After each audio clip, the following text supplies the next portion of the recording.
Hello everyone, कैसे हैं आप सब। मैं सुमन और आज हम करते हैं product planning for international market part 2। यानी कि फर्स्ट पार्ट में क्या होता है प्रोडक्ट प्लानिंग इंटरनेशनल मार्केट के लिए, कैसे हम प्लान करते हैं, एसेसनल रिक्वायरमेंट कौन कौन सी हैं एंड इसके फंक्शन और जो फैक्टर कौन कौन से इफेक्ट करते हैं जब हम प्रोडक्ट को डिजाइन करते हैं for the international market. International market के लिए हम जो भी डिजाइन करते हैं तो उसमें कौन कौन चीजें हमें ध्यान में रखनी है और कौन कौन सी बेसिक रिक्वायरमेंट्स हैं, वो सारा हम प्रीवियस वीडियो में कर चुके हैं। तो डायरेक्टली आप अगर ये वीडियो देखेंगे समझ में आ जाता है, लेकिन थोड़ा सा बेस अगर क्लियर हो तो और ज़्यादा उसको समझना उसको ईजी रहता है। तो पहले आप उस वीडियो को विजिट करें और उसके बाद इसको देखें तो आपके लिए पूरा टॉपिक है, जो कंसेप्ट है वो आपको क्लियर हो जाएगा। आज के वीडियो में जो रिमेनिंग चैप्टर है वो पूरा कवर करने वाले हैं। कोशिश करते हैं कि वो पूरा कवर हो जाए। अगर फिर भी कोई टॉपिक रह जाए तो फील फ्री टू आस्क, आप बोल सकते हैं। तो आज इसके करेंगे बेनिफिट्स। जो हमारा प्रोडक्ट डिजाइन है उसके क्या क्या बेनिफिट्स होंगे, यानी कि जो हमने फैक्टर देखे थे, कौन कौन सी रिक्वायरमेंट है वो देखे, तो आज हम इसका करेंगे benefits of product design in global market. Global market कह ले या इंटरनेशनल मार्केट कह ले, एक ही बात होता है। इंटरनेशनली जो हमारी वर्क करती है उसी मार्केट को हम ग्लोबल मार्केट कहते हैं। देखो, हम इंटरनेशनल लेवल पे ट्रेडिंग करने जा रहे हैं तो हमारी जो भी स्ट्रेटेजी होती है, जो भी हमारे डिजाइन्स होते हैं या जो भी पॉलिसी है, व्हाट्सएवर हम कुछ भी हमारी कंपनी में फॉलो करते हैं तो लोकल के साथ साथ हम क्या है फॉरेनर्स की भी देखते हैं। फॉरेन मार्केट को भी हमें स्टडी करना होता है, क्योंकि उनके अकॉर्डिंग अगर हम प्रोडक्शन करेंगे, उसको साथ लेके चलेंगे तो हमारे लिए ईजी रहता है सक्सेस करना, सर्वाइव करना उस मार्केट में। अगर हम वहाँ की चीज़ों के बारे में अगर उस तरह से हमने डिज़ाइन ही नहीं किया, उन फैक्टर्स को हमने स्टडी नहीं किया जो हमें इफेक्ट कर रहे थे डिज़ाइन करने में, हमें पता होना चाहिए जब हम डिज़ाइन करते हैं तो हमारा जो प्रोडक्ट है वो सक्सेसफुली रन नहीं कर पाएगा। क्यों नहीं कर पाएगा? क्योंकि हमें वहाँ का कुछ पता ही नहीं और हम अपनी मनमर्जी से करेंगे तो वहाँ के लोग क्यों डिमांड करेंगे। जो हमें क्या, जो आज का टाइम क्या है कि जो कस्टमर ओरिएंटेशन डिमांड होता है, कि जो कस्टमर ओरिएंटेशन हमारी जो भी पॉलिसी होती है वो कस्टमर को ध्यान में रख के की जाती है। कोई भी हम प्रोडक्शन करते हैं वो कस्टमर के बिहाफ पे करते हैं, उसकी रिक्वायरमेंट, उसकी नीड, उसकी वांट्स के अकॉर्डिंग हम करते हैं, क्योंकि आखिर हमने बेचना किसको है, कस्टमर को। तो उसकी डिमांड अगर हम पूरी करेंगे तभी हम मार्केट में चल पाएंगे। तो इसके कौन कौन से बेनिफिट्स होते हैं या कौन कौन सी हम स्ट्रैटेजी अपनाएं जो बेस्ट रहे। तो सबसे पहले हमारा आता है प्लेटफॉर्म स्ट्रेटेजी। प्लेटफॉर्म स्ट्रेटेजी में क्या होता है कि हम इस तरह की स्ट्रेटेजी अपनाते हैं। एक कोर प्रोडक्ट लेते हैं, उसका जो हमारी जो लोकल डिमांड कुछ और होती है, डिफरेंट कंट्रीज होती हैं तो उनकी क्या होगी, डिफरेंट सब लोगों की अपना तौर तरीका, रहने का स्टाइल, फैशन सब कुछ चेंज होता है। तो उसी के अकॉर्डिंग कि हम एक प्रोडक्ट लेते हैं लेकिन उसके हम क्या करेंगे, डिफरेंट वर्जन निकाल देंगे। यानी कि हमने लिया बेस, हमने एक चीज का लिया, कोर प्रोडक्ट हमने लिया एंड उसके हमने क्या करते हैं डिफरेंट वर्जन निकाल दिए। कैसे? According to different countries. ठीक है, यानी कि जिस भी कंट्री में हम क्या करेंगे, जाएंगे, जिस भी कंट्री में हम ट्रेडिंग करेंगे उस कंट्री के अकॉर्डिंग उसका हमने क्या कर दिया, वर्जन निकाल दिया कि कोर प्रोडक्ट हमारा वो ही रहेगा। इससे क्या होगा कि हम उस कंट्री के अकॉर्डिंग है उसका वर्जन निकाल दिया, तो यहाँ हमारी जो रिसर्च एंड डेवलपमेंट कॉस्ट है वो भी रिड्यूस हो जाएगी, क्योंकि हमें थोड़ा उसके बारे में स्टडी करा तो हमें और चीज़ें, हमें उस प्रोडक्ट को हमारे मार्केट में सर्वाइव करने के लिए हमें और ज़्यादा एफर्ट्स नहीं लगाने पड़ेंगे, क्योंकि उसके अकॉर्डिंग हमने वर्जन निकाल दिया। जिस तरह की वो टेक्नोलॉजी है, हमारा बेस वही है, चीज़ें मोस्ट ऑफ वही है, वर्जन उस कंट्री के अकॉर्डिंग निकालते हैं जिसमें हम क्या कर रहे हैं, ट्रेडिंग करते हैं, जिस भी कंट्री में ग्लोबल मार्केट के अंदर। देन नेक्स्ट हमारा आता है लोकलाइजेशन।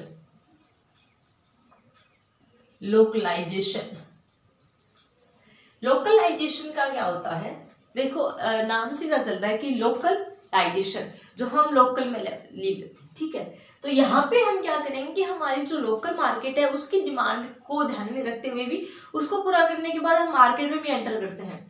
तो इसमें हम क्या करेंगे, जो हमारी प्लेटफॉर्म स्ट्रेटेजी है ना, इसको हम कन्वर्ट कर देंगे। किस में कन्वर्ट कर देंगे? इनटू मार्केट स्ट्रेटेजी में। इसमें हम क्या देखते हैं, इंडिविजुअल मार्केट के अकॉर्डिंग वर्जन निकालते हैं, स्पेसिफिक कंट्री के अकॉर्डिंग हम वर्जन निकालते हैं। यहाँ पे हम क्या कर देंगे, उसको मार्केट स्ट्रेटेजी में क्या कर देंगे, कन्वर्ट कर देंगे। किसको, प्लेटफॉर्म स्ट्रेटेजी को, प्लेटफॉर्म स्ट्रेटेजी को हम कन्वर्ट कर देंगे मार्केट स्ट्रेटेजी में। तो इसके अंदर हम या मार्केट स्ट्रेटेजी कह लो या मार्केट प्लेटफॉर्म भी हम कह सकते हैं कि मार्केट प्लेटफॉर्म में हम क्या कर देंगे, इसको कन्वर्ट कर देंगे, प्लेटफॉर्म स्ट्रेटेजी को या प्लेटफॉर्म को। तो यहाँ पे हम क्या करते हैं, मार्केट में कन्वर्ट करने के बाद क्या है, उनकी रिक्वायरमेंट्स को, उनकी नोड्स को, ओवरऑल मार्केट की स्टडी करते हैं। ठीक है, जितने भी उस कंट्री के हम जाते हैं तो उस स्ट्रैटेजी को, उसकी जो रिक्वायरमेंट है ना, वो रिक्वायरमेंट को हम ध्यान में रखते हैं कि इनकी बेसिक रिक्वायरमेंट क्या है, और उसको हम क्या करते हैं, फुलफिल करने का काम करते हैं कि उनकी मार्केट्स की जो रिक्वायरमेंट्स है वो पूरी हो सके, किसकी, ऑल ओवर दी मार्केट की। यहाँ पे हम फिर भी कहीं ना कहीं इंडिविजुअली चले जाते हैं कि हम जो अलग अलग सेगमेंट बना लेते हैं मार्केट का, इसमें हम ओवरऑल फुल एक मार्केट लेते हैं, उसकी जो रिक्वायरमेंट्स हैं, जो ओवरऑल हैं, उसको हम पूरा करते हैं, उसी के अकॉर्डिंग हम प्रोडक्ट को प्रोवाइड करते हैं। देन नेक्स्ट आता है क्वालिटी। देखो क्वालिटी तो एक ऐसा है भी, आप कैसा ही प्रोडक्ट निकालो, कितनी ही कंट्रीज में जाओ, नो प्रॉब्लम, कैसा भी आप करो, लेकिन quality should be same. Quality आप सेम रखो या और बेटर से बेटर करते जाओ, या तो सेम रखे, रिड्यूस नहीं होनी चाहिए। ठीक है, क्वालिटी है वो हायर ही हो, क्वालिटी को प्रॉपर मेंटेन करके रखें, वो रिड्यूस नहीं होनी चाहिए। अगर क्वालिटी रिड्यूस हो गई है तो आपका प्रोडक्ट उस मार्केट में नहीं चल पाएगा।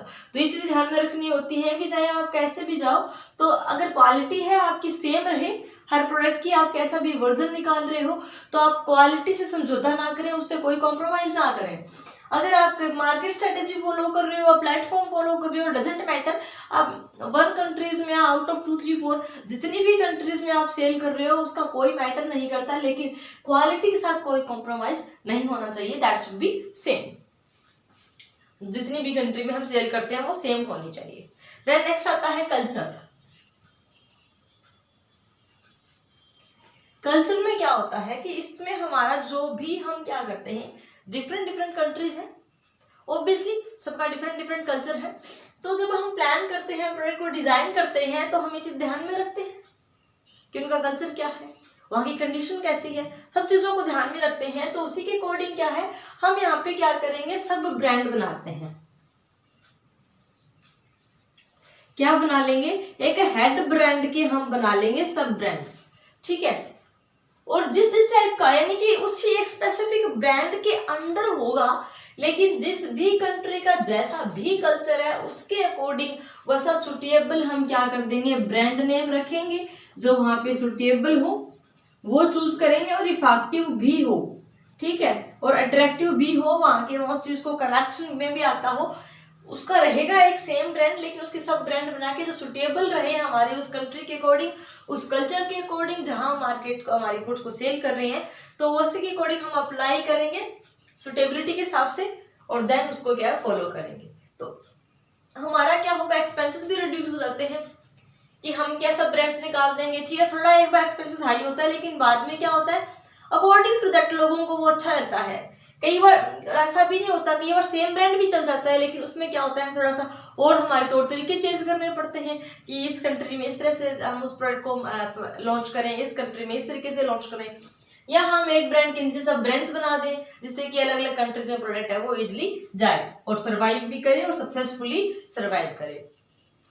देन नेक्स्ट आता है ऑर्गेनाइजेशन।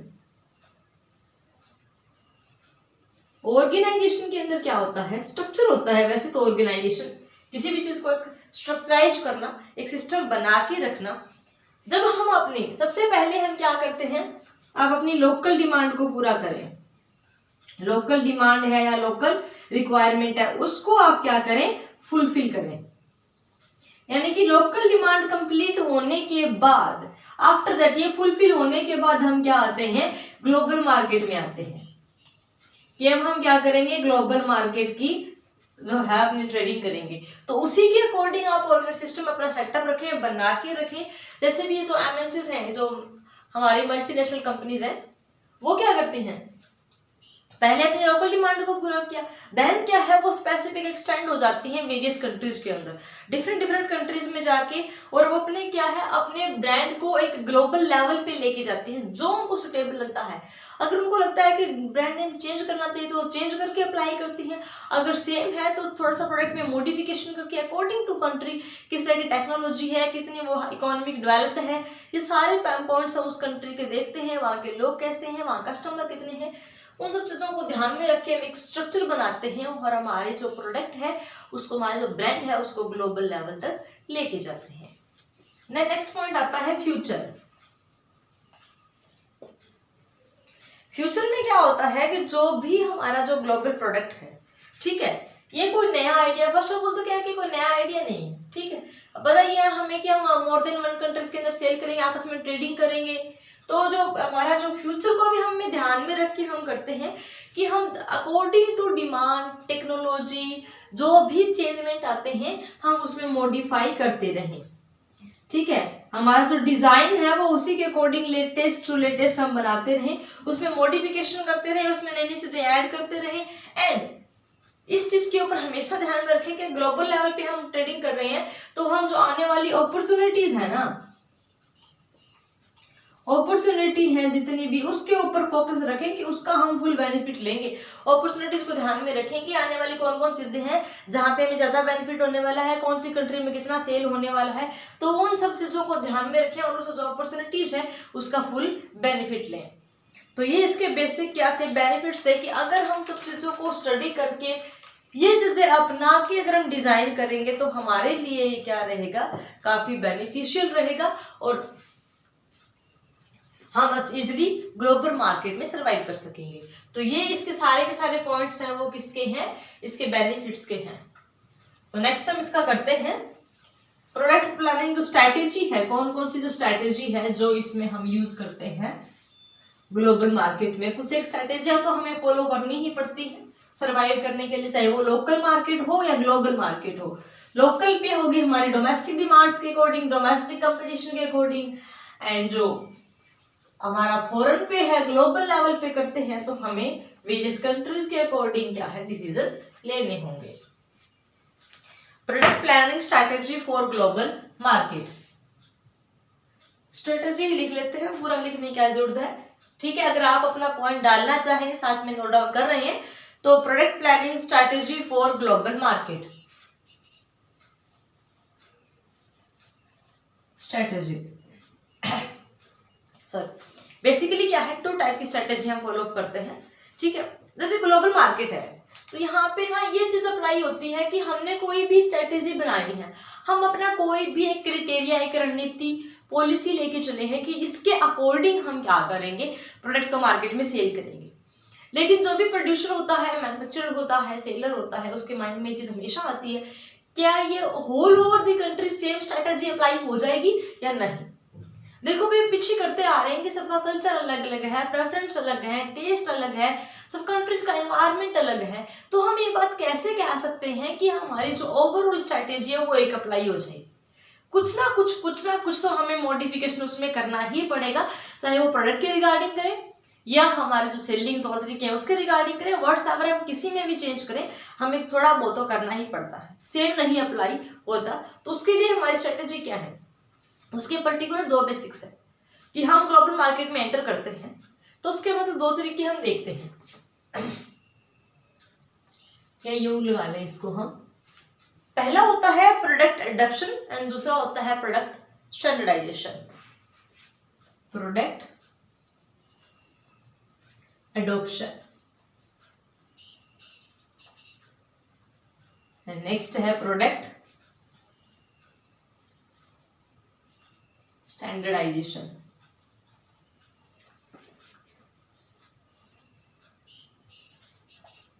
एज ए नेम हमें पता चल रहा है, अडॉप्शन यानी कि उसको अडॉप्ट कितने करते हैं, स्टैंडर्डाइजेशन प्रोडक्ट का स्टैंडर्ड कितना है, ठीक है, ये भी डिपेंड करता है। उसी के अकॉर्डिंग हमारी स्ट्रेटेजी होती है। अगर जो हमारा प्रोडक्ट मार्केट में हम लेके आए और लोगों ने उसको इजीली क्या है अडॉप्ट कर लिया, दैट मीन्स क्या है कि हमें थोड़ी बहुत मॉडिफिकेशन की जरूरत है, ज्यादा नहीं, ठीक है। और बेसिकली एडॉप्शन में हम मॉडिफिकेशन ही करते हैं प्रोडक्ट के रिगार्डिंग। यहाँ पे हम एक स्पेसिफिक स्टैंडर्ड लेके चलते हैं प्रोडक्ट का। स्टैंडर्ड का मतलब क्या होता है कि आपका जो प्रोडक्ट है, ठीक है, उसी के अकॉर्डिंग लोग क्या करते हैं, उसको परचेज करते हैं जो एक आपकी फिक्स्ड वैल्यू पे, कि इस तरह की आपकी जो फिक्स्ड वैल्यू है जो है उसी के ऊपर लोग रेडी हैं परचेज करने के लिए, एंड आफ्टर दैट वो सेटिस्फाई है उस प्रोडक्ट के रिगार्डिंग। तो पहले हम करते हैं प्रोडक्ट का अडॉप्शन स्ट्रेटेजी। इसके अंदर कौन कौन से आते हैं? अडॉप्ट हम किस किस रीजन की वजह से होता है, थोड़ा बहुत मॉडिफिकेशन होता है और लोग उसको इजीली अडॉप्ट कर लेते हैं तो मार्केट में चल जाता है। पहला आता है कस्टमर ओरिएंटेशन। कस्टमर ओरिएंटेशन,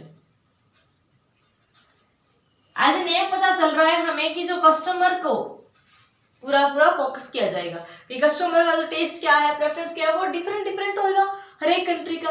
तो थोड़ा बहुत हम उसके अकॉर्डिंग क्या कर देंगे, मॉडिफाई कर देंगे। जिस कंट्री जैसा टेस्ट है तो बेसिक सेम रख के उसी के अकॉर्डिंग हम टेस्ट उसमें ऐड कर देंगे ताकि उसको लोग लाइक करें। उसी के अकॉर्डिंग उसमें थोड़ा बहुत क्या है, मॉडिफिकेशन कर देते हैं किसमें, प्रोडक्ट में, ताकि उसको इजिली क्या कर लें, अडॉप्ट कर लें। देन नेक्स्ट हमारा आता है गवर्नमेंट रेगुलेशन।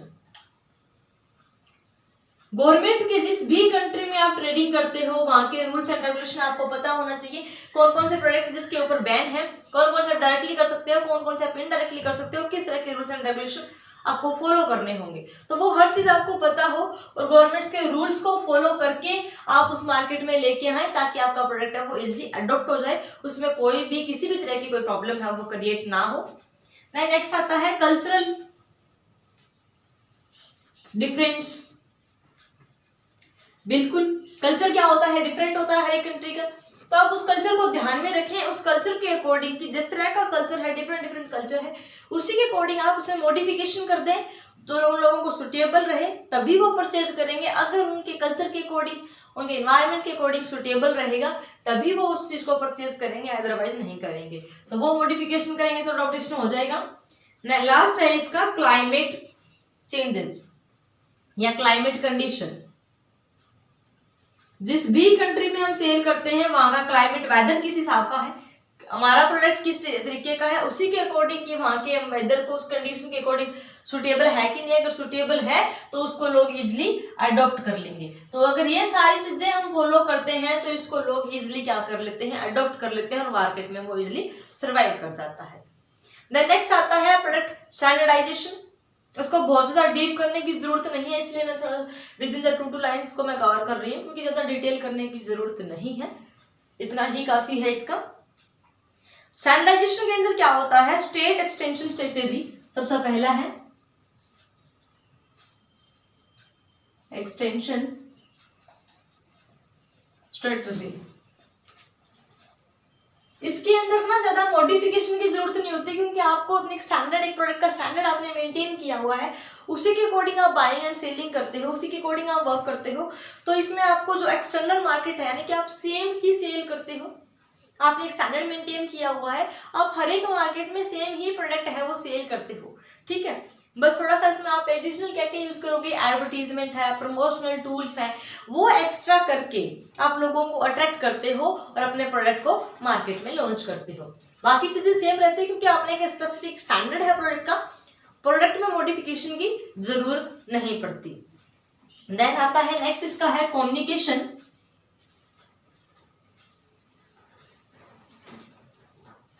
कम्युनिकेशन स्ट्रेटेजी या कम्युनिकेशन अडॉप्शन स्ट्रेटेजी कह सकते हैं। कम्युनिकेशन स्ट्रेटेजी के अंदर क्या होगा कि आप कम्युनिकेट किस तरीके से कर रहे हैं, ठीक है।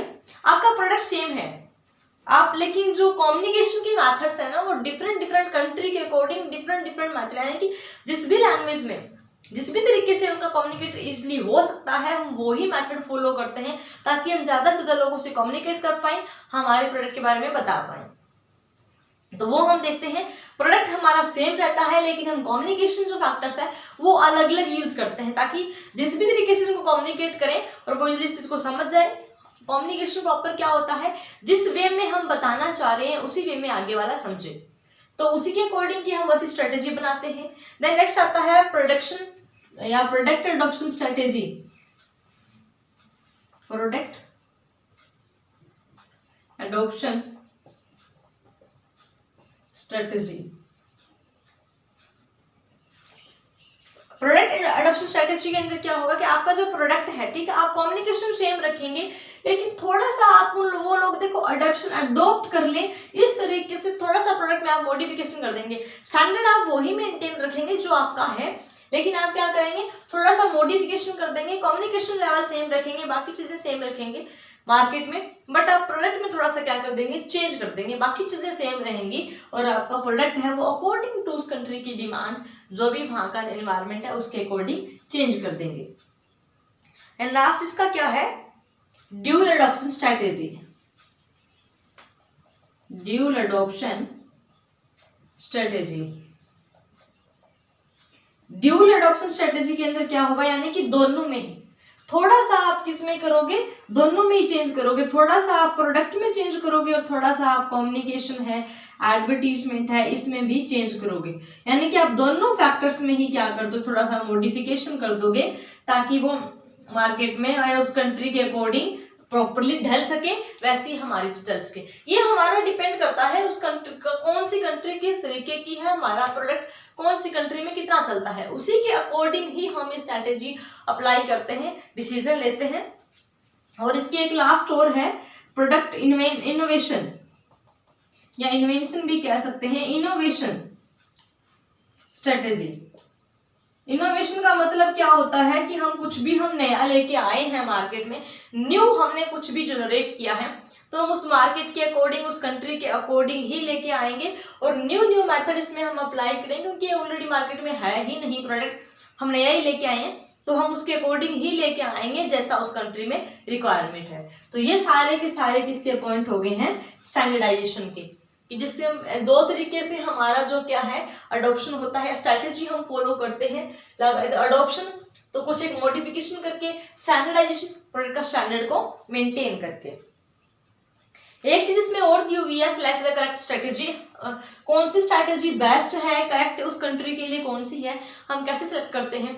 सबसे पहले आपकी फर्म का ऑब्जेक्टिव क्या है, क्या पर्पज है, ओवरऑल कितना फैलना चाहती है, कितना बेनिफिट अर्न करना चाहती है, वो चीजें हम एनालाइज करते हैं, प्रोडक्ट को भी और मार्केट को भी। आपका प्रोडक्ट कैसा है और मार्केट कैसा है, क्या दोनों आपस में अगर कॉम्बिनेशन सेट बैठता है कि नहीं बैठता, अगर बैठता है तो हम स्टैंडर्ड कितना उसको मेंटेन रखें, कैसा रखें, वो चीजें भी डिपेंड करती हैं। हमारे पास रिसोर्सेज हैं, एक कंपनी के पास कितने रिसोर्सेज हैं, कितने अवेलेबल हैं, कितने वो अवेलेबल करवा सकती है, ये देखना। और आप किस तरह की पैकेजिंग करोगे, किस तरह का आप लेके चलते हो, वो सारी चीजें आपको ध्यान में रखनी होती हैं। इन चीजों के बेस पे ही हम क्या करते हैं, प्रोडक्ट को सेट करते हैं, सेलेक्ट करते हैं स्ट्रेटेजी को। तो इसका लास्ट पॉइंट है, ज्यादा डिटेल की तो जरूरत नहीं है, प्रोडक्ट का स्टैंडर्डाइजेशन के ही यहाँ के लास्ट पॉइंट है। इसके मेरिट्स और डिमेरिट्स हम करते हैं। स्टैंडर्डाइज यानी कि आइडिया, कोई भी एक यूनिफॉर्मिटी होती है हमारे आइडिया में, हमने एक अलग आइडिया चूज किया है और हमारे प्रोडक्ट का हमने एक अलग ही लेवल बनाया है, ठीक है, अलग अपनी एक इमेज क्रिएट करी है कि ये चीजें हमारे प्रोडक्ट में यूनिक है रादर देन जो भी और प्रोडक्ट हैं मार्केट में अवेलेबल हैं उनसे, ठीक है। तो अलग ही हमने एक स्टैंडर्ड बना रखा है, एक चीज अडॉप्ट की हुई है। तो इस स्टैंडर्ड का मतलब क्या होता है कि जनरली लोग उसी पे ही एक्सेप्ट करते हैं, जो कि जिसकी एक स्पेसिफिक वैल्यू है, फिक्स की हुई है, उसी के ऊपर लोग उसको एक्सेप्ट कर लेते हैं। तो इसके हम मेरिट्स करते हैं स्टैंडर्डाइजेशन के। मेरिट्स का क्या है, इसका एडवांटेजेस क्या होता है, in large production, in large production. In large production के अंदर क्या होगा, आपने प्रोडक्ट स्टैंडर्ड मेंटेन किया हुआ है, ठीक है, उसकी वजह से उसकी डिमांड है वो ज्यादा होती है। डिमांड ज्यादा होगी तो हमारी जो क्या है, हमें प्रोडक्शन ऑटोमेटिकली ज्यादा करनी होगी। स्टैंडर्ड प्रोडक्ट का है तो मार्केट को बड़ी बनाता है, कैसे, क्योंकि उसकी डिमांड ज्यादा होगी। जब डिमांड ज्यादा होगी तो हमें प्रोडक्शन ज्यादा करना पड़ेगा, और प्रोडक्शन ज्यादा करना पड़ेगा तो ऑब्वियसली मार्केट है वो हाई ऊंची उठेगी, क्योंकि वहां पे बहुत सारी प्रोडक्शन हो रही है। तो इसका ओवरऑल क्या है, पूरी उस मार्केट को ही कवर कर लेता है कि एम्प्लॉयमेंट बढ़ रही है, लोगों की डिमांड पूरी हो रही है, तो ओवरऑल जो है हमारा मार्केट है वो डेवलप कर रहा है। तो ये किसके, इसका बेनिफिट क्या है कि हमारी जो प्रोडक्शन लेवल है, जो मार्केट है, उसको इनलार्ज करता है, बड़ा करता है। इसका एडवांटेजेस क्या है, due to research and development. इसका जो हम एक और एडवांटेज लेते हैं वो कैसे लेते हैं, due to research and development. Standard को बनाने के लिए, कोई भी स्पेसिफिक स्टैंडर्ड लेके आने के लिए, ठीक है, थोड़ा हमें रिसर्च तो करना ही पड़ता है। किस तरह के ऑलरेडी मार्केट में चल रहे हैं, उससे नई क्या डिमांड है, हम उससे नया क्या कर सकते हैं। मार्केट में ऑलरेडी क्या है, हम कुछ क्या अलग कर सकते हैं, तो हम वो देखते हैं। और ये क्या करता है, उसको रिड्यूस करता है, ठीक है, रिड्यूस करता है कि थोड़ा सा हमने रिसर्च किया, उसके बाद हमने एक स्टैंडर्ड मेंटेन कर लिया, अपनी एक इमेज गेन कर लिया, तो बार बार हमें उस चीज के बारे में रिसर्च करने की रिक्वायरमेंट नहीं रहती कि ठीक है एक बार कर लिया, बट हमारी इमेज है मार्केट में, थोड़ा बहुत हम मॉडिफिकेशन कर देते हैं, लेकिन ज्यादा हमें उसके ऊपर रिसर्च करने की जरूरत नहीं पड़ती। देन नेक्स्ट हमारा आता है advantages due to marketing. Marketing के अकॉर्डिंग भी इसका एडवांटेज, यानी कि इसकी जो हम एडवर्टीजमेंट करते हैं वो हमारे लिए इजी रहती है, क्योंकि ऑलरेडी हमने एक इमेज तो बनाई रखी है, ठीक है। कोई भी हम नई कोई सेल्स की है, कोई नया मेथड हम अपनाते हैं, मार्केटिंग के अंदर जो भी हम फंक्शन परफॉर्म करते हैं हमारे लिए बहुत इजी रहते हैं, और उनका हमें फुल बेनिफिट भी मिलता है कि लोग ऑलरेडी प्रिपेयर तो होते हैं, बस थोड़ा सा उन्हें और कम्युनिकेट करना होता है, कन्विंस करना होता है उस चीज के प्रति, और वो इजिली कन्विंस हो जाते हैं, क्योंकि ऑलरेडी उनके दिमाग में एक पॉजिटिव इमेज है हमारे प्रोडक्ट को लेके। तो इसका भी हम क्या है, फुल बेनिफिट लेते हैं। इमेज होती है प्रोडक्ट के, लोगों के दिमाग में एक पॉजिटिव सेटअप होता है, एक पिक्चर होती है कि हाँ ये प्रोडक्ट अच्छा है, उसके बारे में थोड़ा सा हम और उनकी अगर रिक्वायरमेंट्स को ऐड कर लें, उनकी जो वांट्स है उसको अपने साथ में ऐड कर लें, तो वो और अच्छा हो जाता है। फिर उस लोगों के दिमाग में एक पूरा अच्छी इमेज बन जाती है कि हाँ वाकई में ये बेस्ट प्रोडक्ट है, ये हमारी रिक्वायरमेंट्स को भी फुलफिल करता है, एक अच्छा स्टैंडर्ड भी प्रोवाइड करवाता है। देन नेक्स्ट है mobility of consumer. Mobility of consumer, क्योंकि आजकल जो कंज्यूमर है वो काफी मोबिलाइज है। कैसे? क्योंकि हम ऐसा कुछ नहीं होता कि वो एक पर्टिकुलर एक जगह पे ही फिक्स है, लोग हैं वो ट्रैवल करते रहते हैं, ऑल ओवर दी वर्ल्ड भी घूमते रहते हैं अलग अलग जगह पे, तो वो हर जगह प्रोडक्ट को देखते हैं। अगर स्टैंडर्ड उसको सेम मिलता है तो उसके दिमाग में एक और अच्छी इमेज आती है कि आप कहीं से भी कैसा भी परचेज करें, आपको एक प्रॉपर स्टैंडर्ड है वो देखने को मिलेगा और हर जगह चीज अवेलेबल होगी, तो वो आपके लिए और भी ज्यादा बेनिफिशियल रहती है कि हाँ उसी तरीके का प्रोडक्ट मिलेगा, थोड़ा बहुत चेंजमेंट अकॉर्डिंग टू कंट्री है, अदरवाइज क्या है उसका स्टैंडर्ड है उसका कोई कॉम्प्रोमाइज नहीं है, वो बहुत अच्छा है, तो वो उसका भी हमें बेनिफिट मिलता है और हमारे प्रोडक्ट के प्रति वो और ज्यादा लॉयल हो जाता है कि नहीं ये ही बेस्ट है, ये प्रोडक्ट अच्छा रहेगा, तो एक तरीके से वो हमारा परमानेंट कस्टमर बन जाता है।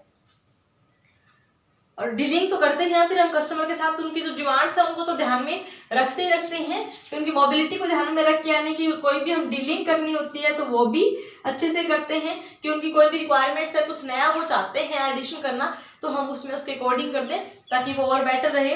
टेक्नोलॉजी का इफेक्ट है कि स्टैंडर्ड की वजह से हम ज्यादा टेक्नोलॉजी यूज करते हैं, उसी को ध्यान में रखते हुए हम प्रोडक्ट को लेके आते हैं तो वो और ज्यादा पॉपुलर हो जाता है। देन लास्ट इसके आते हैं डिमेरिट्स। देखो कुछ एक फायदे हैं ना, तो वहीं कुछ एक इसके नुकसान भी होते हैं स्टैंडर्डाइजेशन के। ये कुछ एक चीजें हैं जो हमारे प्रॉब्लम होती हैं कि environment of country,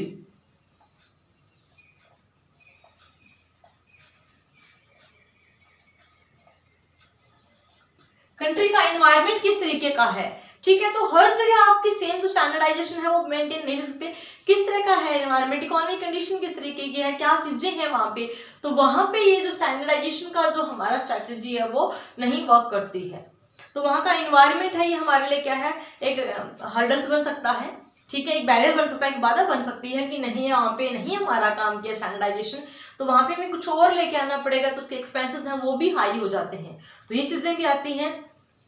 technique and production और वो भी, यानी कि जो भी टेक्नोलॉजी रिलेटेड है, तो टेक्नोलॉजी है वो चेंज होती रहती है, और जो डिफरेंट कंट्रीज की अलग अलग टेक्नोलॉजी होती है, कई में बहुत हाई होती है, दूसरी कंट्री में लो होती है, तो वो इतनी हाई का अफोर्ड नहीं कर पाती, जिसकी हाई होती है तो वो लो का परचेज नहीं करती, ये प्रॉब्लम होती है। या लीगल कंसर्न, लीगली भी हमें कंसर्न करना होता है, सबकी अपने अपने लीगली क्या है रिक्वायरमेंट्स है, लॉ एंड ऑर्डर सबका अपना डिफरेंट है, कहीं किस चीज के अकॉर्डिंग है कहीं किस चीज के अकॉर्डिंग है, तो उसको भी ध्यान में रखना होता है कि लीगल कंसर्न। और भी हमारे इसमें है कि चॉइस ऑफ बायर्स की चॉइस किस तरीके की है, आपकी जो बायर्स हैं वो कैसे इस प्रोडक्ट को लेते हैं, किस तरीके का हम लेके आते हैं, वो चीज़ें भी डिपेंड करती हैं एंड अदर फैक्टर।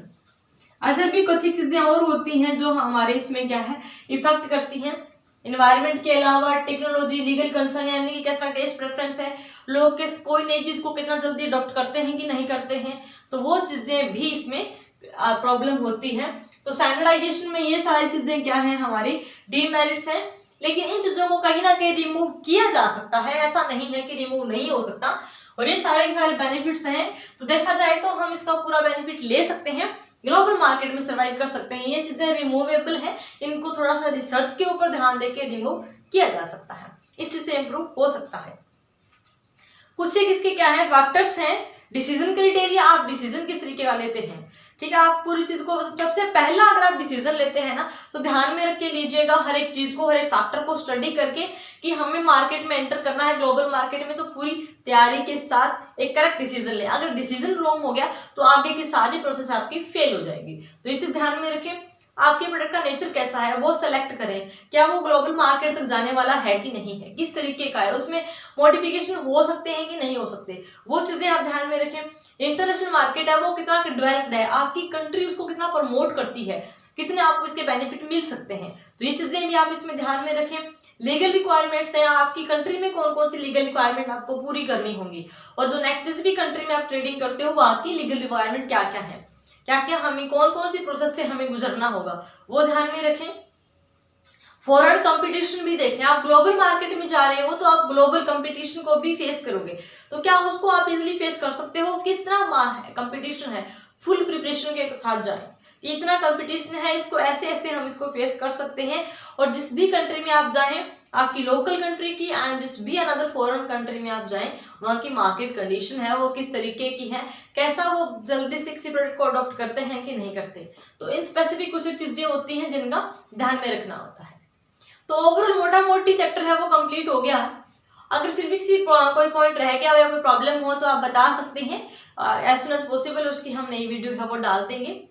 तो आज के लिए इतना ही, होप्स आपको समझ में आया होगा। Thanks for watching, bye bye.